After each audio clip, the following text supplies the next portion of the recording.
problem number 15. Tennis ball drops from 1.2 meters. That is your displacement, your D, above the ground. So if I'm dropping it, you probably want to put a negative sign, but if you don't, it'll be all right.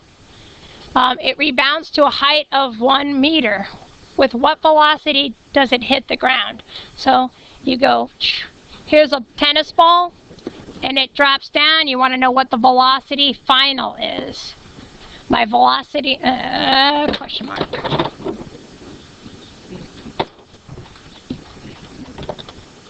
Oh my goodness.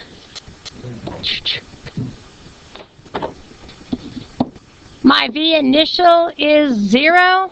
What else do I know? Anybody? Acceleration. Acceleration. And what is A?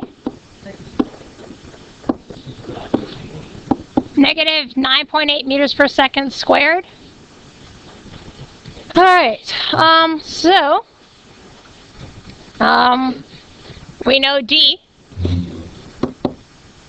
is negative 1.2 meters, and the reason why it is negative is because we drop downwards.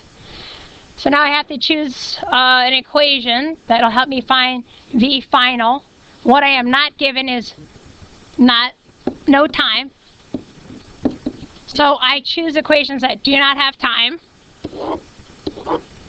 And now I am left with V final squared is equal to V initial squared plus 2AD.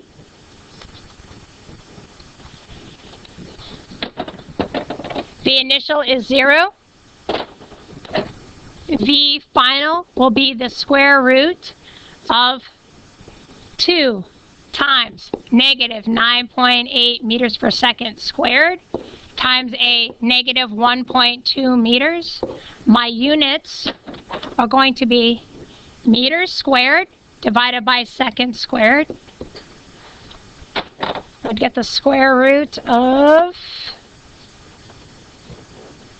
23.5 2 meters squared seconds squared. My final answer, which I have to squeeze in, my V final would be plus or minus 4.8. So, and I'm going downward, so I'm going to choose the negative. Yeah, 4.8 meters per second. And if I looked at this, I have a squared and a meter squared and a second squared, but when I square root it, I get a singular meters per second. I'm not doing